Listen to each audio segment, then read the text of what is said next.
Well, hello everybody. Thank you very much for your interest in the Global Space Design Challenge, and thank you for attending this webinar today. We will be recording it, so and we'll share the slides with you later, along with a follow-up so that you can request further information. There is a Q&A button that you'll see on your panel here. Please do ask questions as we go. Some of them will be answering directly, others will pick up at the end to address to our panelists. So it's a great pleasure to introduce to you today Randall Perry from the Global Space Design Challenge, and Les Webb, the founder and managing director of Education Advisors. So we're delighted to be working with the Global Space Design Challenge to introduce their courses this year. So today in the webinar, we'll be just obviously introducing you to Dr. Perry. I'm delighted he's going to be able to speak to you directly about this very exciting programme. We'll talk to you a little about the role of education advisors who are helping to promote this programme to interested students. We'll talk a little about Imperial College, where the programme is held. And then we'll spend some time going through the different course options that are available in 2021. And we'll outline the ways that this can benefit you as top science students. And then, as I said, there will be time at the end for a Q&A session. So please do feel free to address any questions that you have to our panelists. It's my pleasure now to introduce Les Webb, who's going to tell you a little bit about education advisors. Over to you, Les. Thank you, Mary, and good afternoon to everyone. I think it probably is afternoon to most of you, because most people are either in the UK or east of the UK. So you're ahead of us on timing. There are just one or two delegates from the USA. I'm not sure have been able to join us, because if they're on the West Coast, they probably still haven't got out of bed. By filming this webinar and putting it onto YouTube afterwards, anyone who couldn't make it because of the time zones, hopefully will be able to catch up. Who is Education Advisors? Well, we are an entirely education-related consultancy. Our core business is giving impartial advice to students and parents on choosing schools and universities, but not just that, we advise on curriculums and degree choices, and a new service for us is career consultancy as well, which we've only started in earnest earlier this year. We run 8 education websites on all different types of schools, and most of them we have accurate league tables of independent schools, which is why a lot of parents use the sites. In fact, we have over 1 million visitors a year coming to us mostly for helping to choose their schools. We also work with schools and universities to promote their courses internationally, and that's what we're doing here. We've been tasked by GSDC to try and find bright science students who want to come to the Space Design Challenge. Moving on, just a few words about Imperial. I trust Imperial is pretty well known to most of you. In our view, it's the best science university in the UK, and indeed, in terms of its degree subjects, it concentrates on STEM subjects, science, technology, maths and economics. It's ranked by most of the big newspapers here as the 3rd best university overall in the UK. And indeed in the world, I believe it's the 11th best university. But one of the more interesting rankings, which isn't spoken about too much, but which should be of great interest to most of you, it's actually ranked 1st for employment prospects on completing your degree. And indeed, salaries on graduation are generally higher than any other mainstream university. It's a pretty big university. It has just over 19,000 students at any one time, and more than 50% of those are international.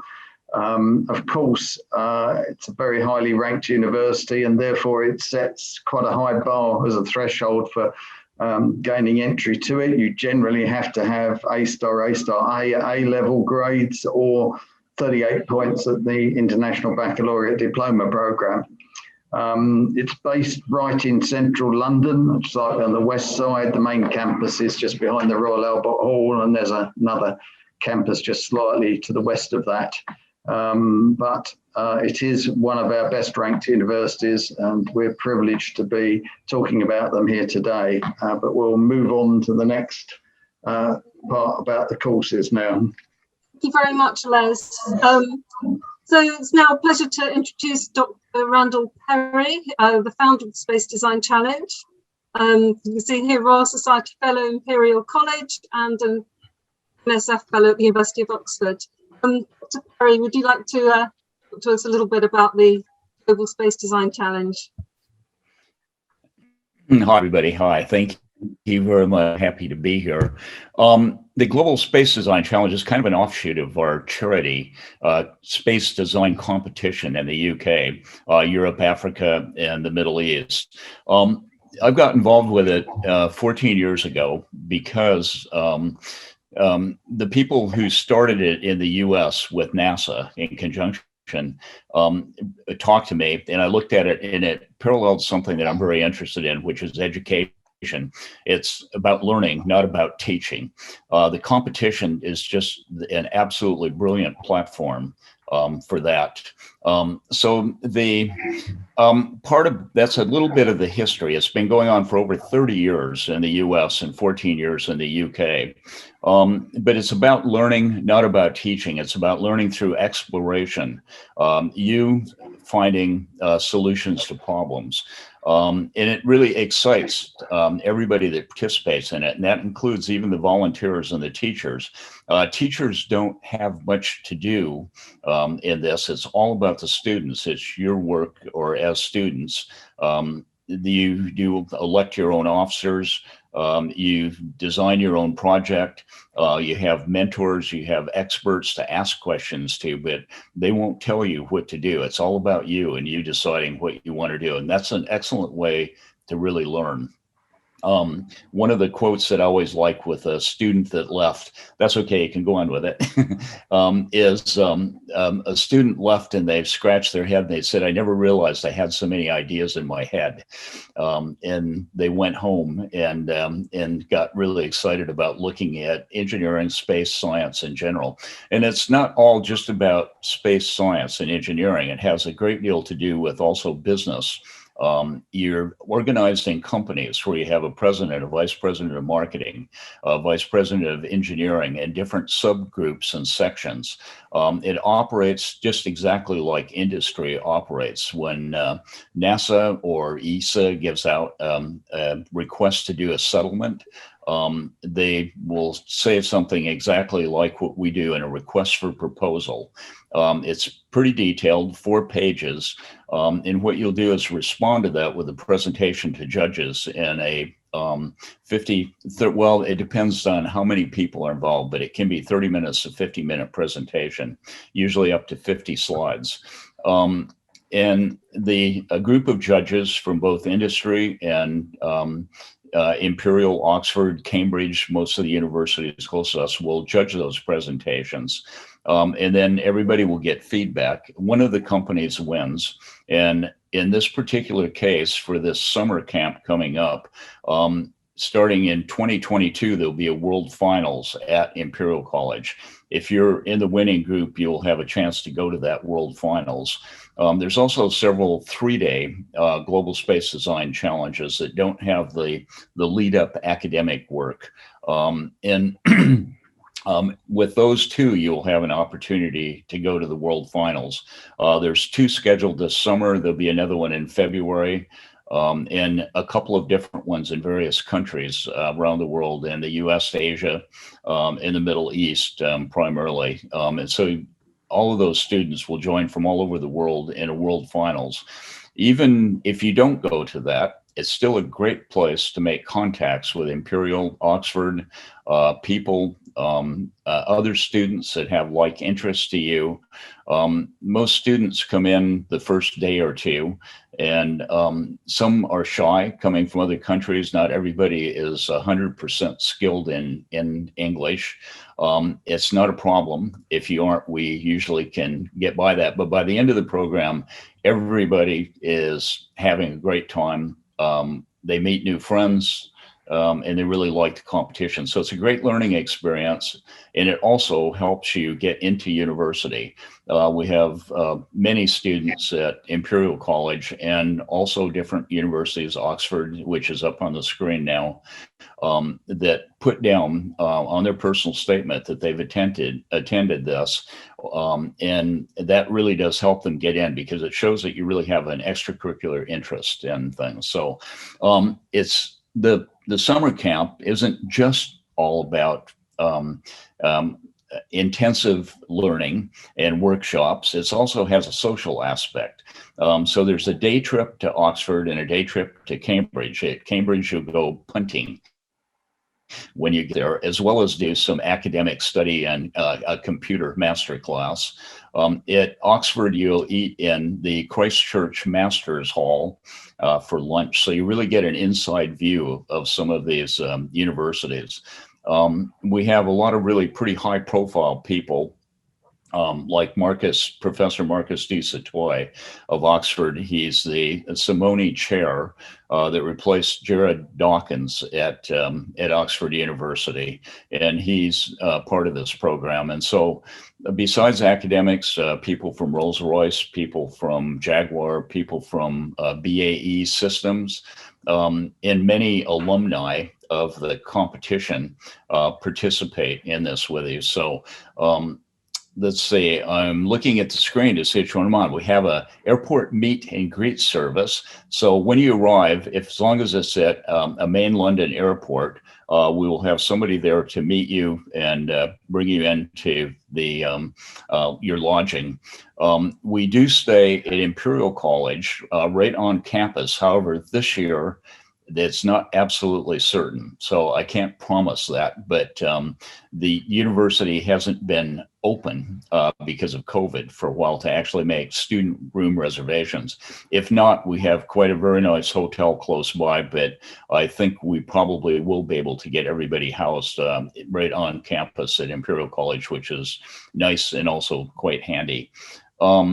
So the other social parts of it, we usually go out to Buckingham Palace on an open top bus tour of London to the Museum of London. And we have different people that take people out to do this. So you have some choice of what you really prefer to do.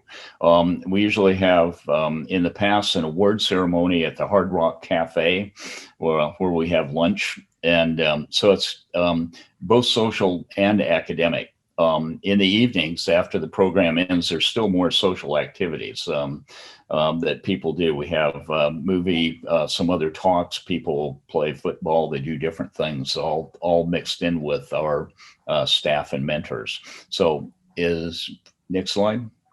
Brilliant. Thank you very much, Dr. Perry. Okay. Just wondered if you could talk a little more about the online options, which we think will be of interest to quite a lot of our attendees today.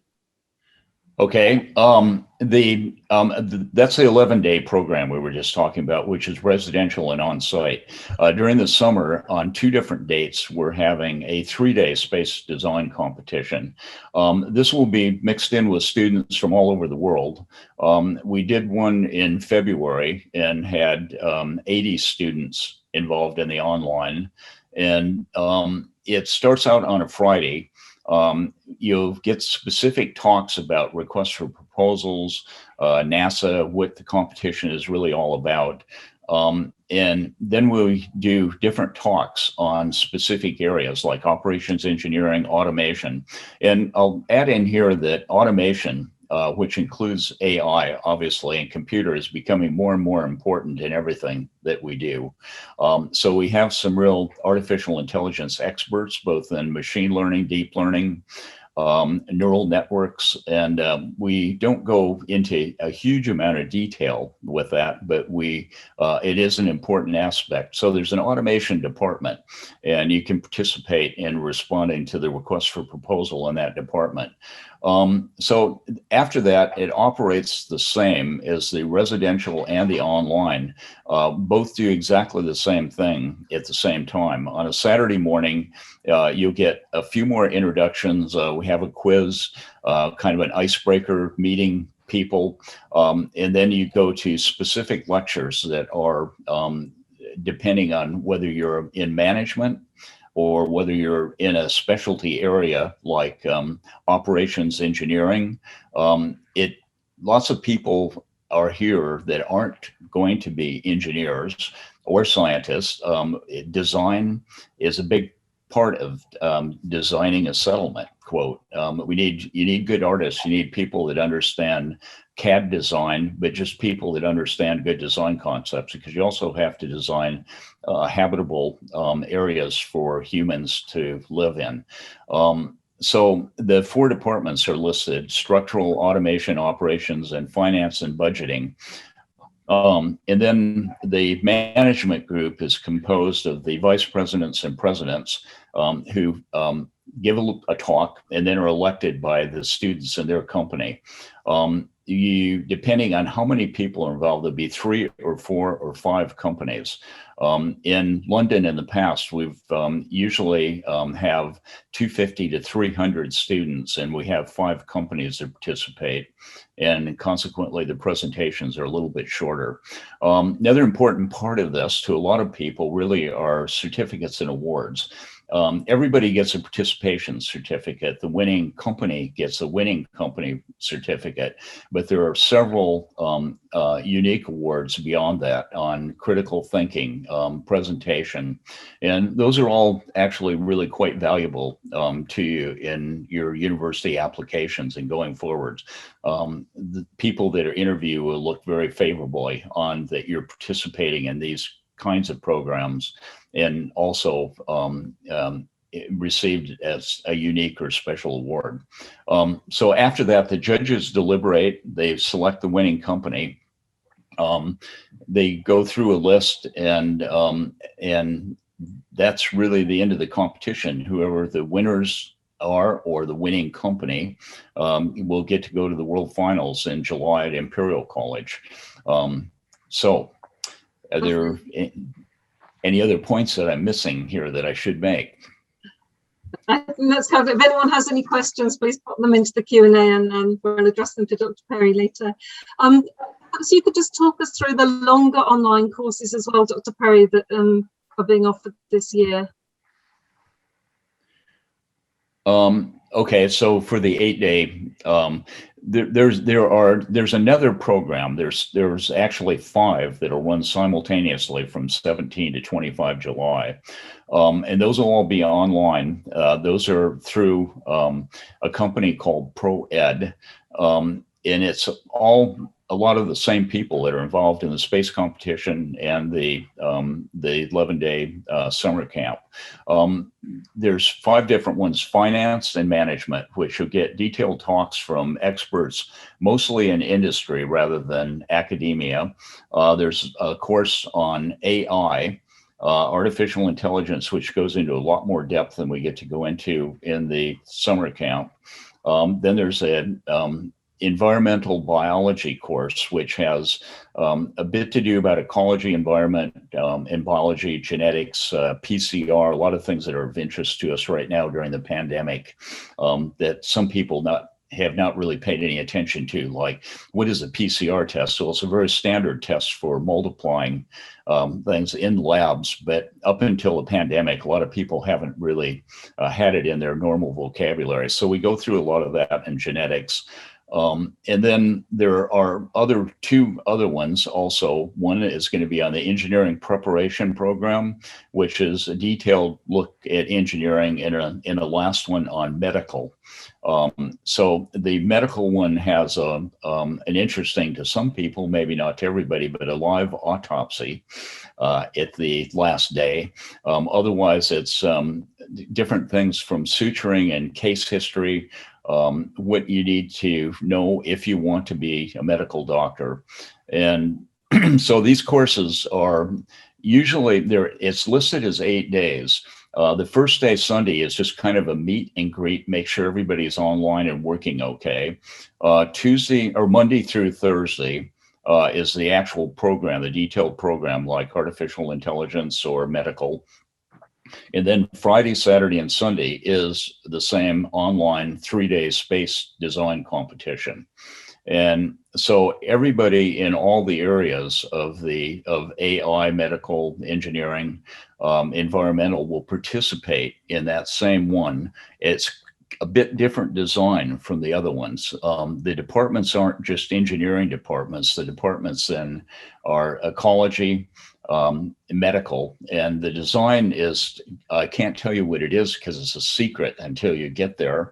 But it's, we keep these things very secret because people try lots of ways. Like we get thousands of attempts at hacking into our web pages. So don't say I said that and try it and think you're better than everybody else, because you might be and you might get in, but we don't even put what the requests for proposals are there. But the one for the summer is quite extensive, and it can involve all of the areas of interesting. So it's just not about space. But consider that a space settlement isn't necessarily just for somebody that's interested in space topics. It's a whole community. It takes government, it takes communication, transportation. You have to construct it. You have to design it. So it encompasses a lot of part. A big part of that is also finance and budgeting, because somebody's going to have to pay for this. So they want to know if they're getting their money worth. So you learn about Gantt charts and other things.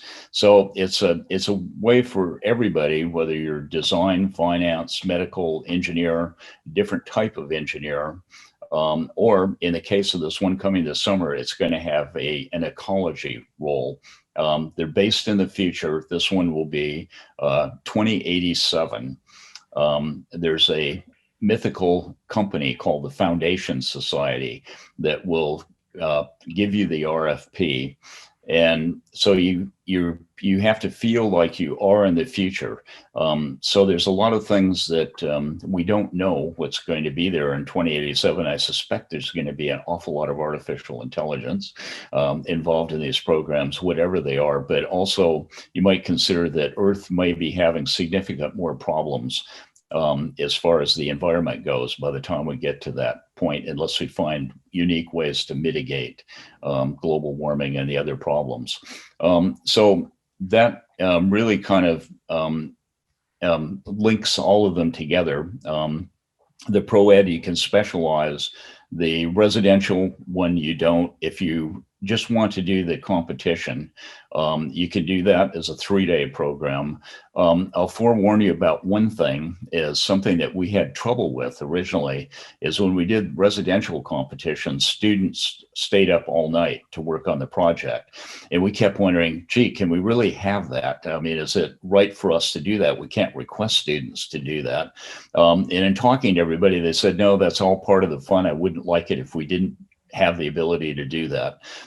So most of the time when we get to the presentations, we have a lot of sleepy faces because people get so interested and engrossed in this that they do tend to work all night, even when you're doing it online as well as in person. So we'll wait for questions later and ask if there's anything else that you'd like me to say something about. Go ahead and ask, Mary. Yeah, no, it's brilliant. Thank you very much. And such a great range of options there for our students. So I'm going to hand over to Les now. Les is just going to talk you through the course options in a bit more detail, and just look at what the benefits could be for you to join the courses. So over to you, Les.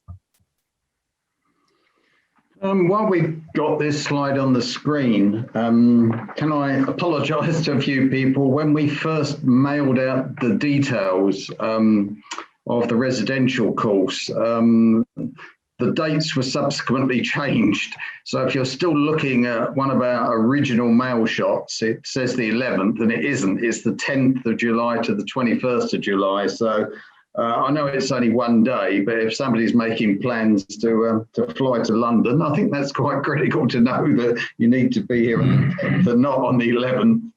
I'm hoping that the other dates are correct now. They are. I won't go over them again because I think Randall has explained them quite adequately. So just moving on. This is a kind of a summary of the fees, although it doesn't include all the detail. The residential course over 12 days, which includes, of course, all the accommodation and meals and airport meet and greet and stuff like that for international students, is 4,395. It's actually a lower amount for UK school students. But we originally intended this webinar was only going to be for the international side, whereas we have included a few UK students in the seminar. So we'll talk to you separately about the fees for the UK students. The online courses are, of course, far cheaper because you're not actually coming into London and staying with us. So 399 if you just went for the space design competition on an online basis. And then those 8-day courses, 999, but incredible value for money, to be honest, when you listen to what Randall says that they cover. So moving on towards the end of the webinar now, I've just put together a few thoughts of how the course is going to benefit you. The first statement there, to be honest, is an education advice statement. But we run a summer course website, which has over 30 different school summer courses on it. And trust me, this one is the most exciting short summer course in the UK. It really is. I mean, none of those other courses allow you to interact with leading UK space academics and industry experts, or even mix with like-minded international students who are probably going to become friends for some way into the future for you. You may even meet up with them again at university. As you've heard, you're going to be part of a company simulation team working on this 3-day competition, which you won't find in any other summer course. And a really integral part of that is you will learn how to present and pitch your proposition to stakeholders, which nobody else teaches you about in summer courses. And it's a real vital part of growing up and being successful in business, that sooner or later you're going to have to pitch to stakeholders who are going to invest in your business, and there's a real art to it. So this will give you a standing start. And lastly, as Randall has mentioned there, you receive a certificate of participation, or an extra glossy gold one if you're actually part of the winning team. And that's going to help with your application to UK universities, certainly, and particularly the best ones. For those of you who know about university applications, if you're pitching to go to a top 25, top quartile UK university, they're going to want to interview you. Whereas the other 3 quartiles probably won't, but it's a real benefit to have this experience under your belt, to talk about it in your personal statement to the universities, because they will pick up on it on the interview, and to be able to talk with confidence about all the experience you've had will really get you off to a running start. Moving on to the last slide, now we've come to the final bit of the webinar, a little bit about how to apply. Of course, you may not have totally made up your mind which course you want to go for yet, but we'll be sending you an application form, or you can get one simply by writing to me at my email address there. Give us a bit of background when you send it back, a recent school report, copy of passport, letter of introduction explaining why you'd like to be considered for the course. And if you know which university and which particular degree subject that you want to apply to later on, put it down there, because we may be able to give you some help in pursuing those ambitions. Now, send that to us.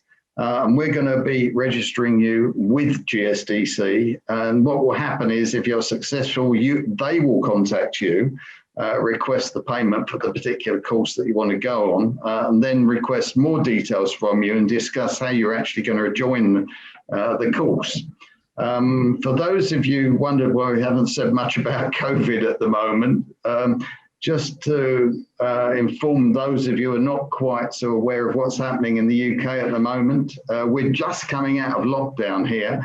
Everyone knows that more than 50% of our population has been vaccinated now. And the instance of COVID infection, and more particularly the hospital admissions and deaths, have dropped like a stone. That vaccination program is really working brilliantly. And although the restrictions still apply there, particular for travel, we do anticipate they will be lifted before the beginning of these courses. At the moment, you're having to go into quarantine if you come into an airport here. I fully expect people to be coming in by the time you get to July, and they may well have to take a COVID test at the airport. But we've got that down to a fine art now. You can have a test and get the result in 15 minutes flat here now. So yes, it's still a little bit of a nightmare, but things are really opening up in the UK.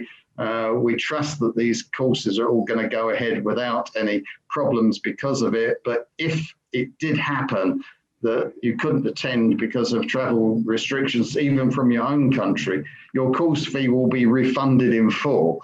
Or if you wanted to go on the residential course, you will be able to transfer to one of the online courses. Not nearly as good, really, but you will still have that experience. So that's just a few words on how to apply. Bring us to the end of the formal part of the presentations, and we'll move on to a Q&A sessions, because I hope that a number of the participants have been sending a few questions in over things we haven't talked about. Over to Mary. Thank you very much, Les. So there are a few questions. First question is, Dr. Perry, you mentioned that the 5 courses run simultaneously, those online courses. Is there any provision if students are interested in more than one of those courses? The answer to that is unfortunately not, because they're all running at the same time. And they start at the same time in the morning. As everybody can figure, there's always some difficulty with time zone changes. But the courses all work quite well with Asia, Europe, and the Middle East times.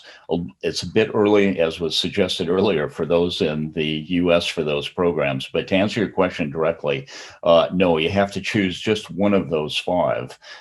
Later in the year, in August, and coming through the fall and the next spring, there'll be similar courses offered independently at times. But in this particular case, July 18th through the 25th, they all run at the same time, except the Global Space Design Challenge at the end. All students join in. Okay, thank you very much, Dr. Perry. Another question we've had is, do these courses run every year? Yes, the Global Space Design Challenge runs every year. The other programs will run, but they vary. We have several different types of programs. We're focusing on science, engineering, technology, and medicine primarily in all of the courses. And so we have 2-day courses, Saturday and a Sunday, and different 5-day courses later in the year. But you can get those by looking at the ProEd website. It's proedetal.com. And for just this summer, you'll have the ones that we talked about, the 5 simultaneous ones, different ones in August, and the residential program also in July. This is a bit too early, but there is a medical program that will be on April 14th, starting for 5 days. But I think that's kind of a bit short notice. That's an online program, again, for everybody to sign up to, but that is available on the website. Okay, thank you. If anyone's interested in that, we will be sending an email out, so please respond and we'll make sure that you get those details. We've had a question here from a 15-year-old student, Dr. Perry, wondering what would be the best time to attend the course, i.e. now or to wait until they're a little bit older? It's an interesting question because we actually do a student program that's 11, or usually it's mostly 11 and 10-year-olds, but 9 to 14. We have students that go that at 9-year-old, 10-year-olds, come back at 11, 12, 13, 14, and then immediately go to the senior competitions at 15, 16, 17, and 18. One of the people that was involved in the Global Space Design short online course in February has actually been to 5 competitions in the senior level, and people come back over and over again. So I think if you're perfectly good to come in at 15, and if you really enjoy it, you'll find that there are lots of differences. You'll have other experiences. And we also really like to have, we have literally hundreds of volunteers, people that have been involved since the beginning of the competition. But we really like with people, as soon as they turn 18, to come in and volunteer in different capacities. And so we have people that have gone through several competitions, come back and volunteer and work in several competitions. And it's really delightful to see, all of the faces return. So if you come in at 15 and you really like it, you'll probably want to do it again. And you also do get university training, like we do a short introduction in each course to UK universities, the G5 in particular, and also US top universities. So next question. Okay, thank you very much. A couple more questions here. Someone would like us to repeat the dates for the 8-day online courses. If you could just confirm those. Okay. Unfortunately, Mary, you broke up in the very beginning. I heard 8-day courses, but I didn't get the actual question. Could you just repeat the date for those 8-day online courses, for the longer courses? Okay, I'm still on. It's very strange, but the first 3 or 4 words didn't come across to me. No problem. I think I can probably answer that. The 8-day courses run from the 17th to the 25th of July. We'll send out more details to you just to confirm that. And is there any application deadline? No, we've, everybody that applies, and you're talking about applications for the summer camp, I presume, yes. Right? Yeah.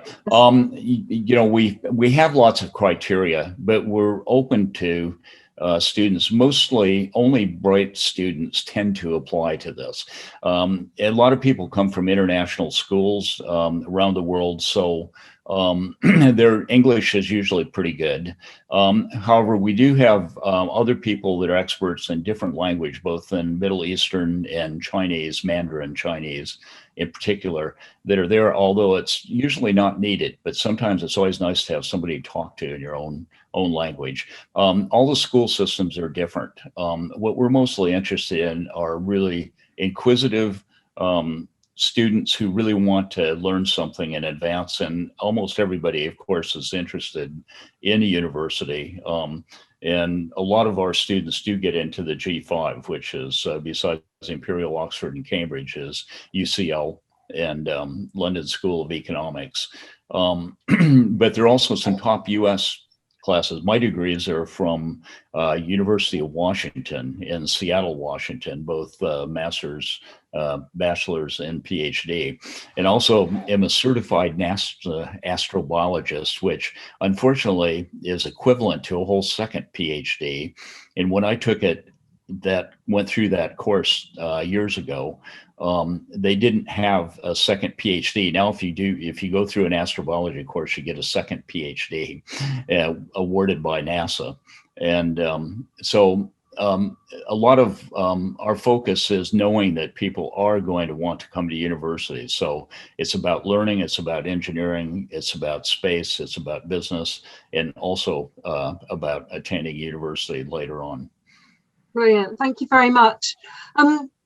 Just a question here, which I think will probably be on the minds of a lot of students, given their experience of online learning over the past year. Some concerns about what equipment will be needed, what resources will be provided, and is the online learning experience going to be as valuable as actually attending live? Obviously, it will be a different experience, but how would you describe that online program? I think we've gotten actually through this whole last year quite skilled at the online programs. It's pretty boring just to sit there and listen to somebody talk for 40 minutes and maybe ask questions sometimes. So we do have those kind of lectures, but we also integrate them with lots of projects, which you work on both inside and outside of the program. And also we do workshops. For instance, in medical, there's two things that we would like to have everybody have, and that would be a stethoscope and a suturing kit, because they're both things that we can go through and that you can keep and use later. Most of the other programs, you don't actually need to have anything. Of course, you need a laptop or access to a computer. And so we keep the programs, I think, really quite interesting. And we have people like during the competition that are available 24 hours a day. Both you have a company adult CEO, and in the case of the online, we have 4 CEOs, chief executive officers. They're usually past participants of the competition. They do not tell you what to do, but they're just there to assist you if you need any kind of help at all, and they're available 24 hours. So other than that, you really don't need anything. You just need to bring yourself, your mind, and come in, and you'll work hard and you'll enjoy, I think, what you get out of it. Okay, thank you very much. Just finally, a couple of questions about, is there a deadline at which students need to apply? For the online courses, we would like a week before the deadline. So that would be 10 days before the, in July, would be about July 10th or so. For the residential program, we do go that late, but it gets really pretty difficult. And I understand why people would want to wait this year for reservations, because it's rather uncertain. I have had reservations abroad now that have been canceled. I have another one coming up in May. And so I'm sure that some people would want to wait as long as they can. What we did do, and we did not hold the residential in 2020. We did have a lot of people registered, and we fully refunded all of those. So that's not something that you need to be concerned about. But we do need at least a week before in each case, so that we can have all of the names and emails and make sure that everybody's going to get into our system and be able to be brought up online. If it's somebody decides one day before one person, we can probably handle that, but I can't handle, 100 people coming in just 1 or 2 days just before the competition starts. Okay, lovely. Thank you very much. Well, I think, Les, did you have any final closing comments that you'd like to make? Can I just put something to Randall? On one of the websites, I thought I saw one of the online courses for 5 days, or is that being altered?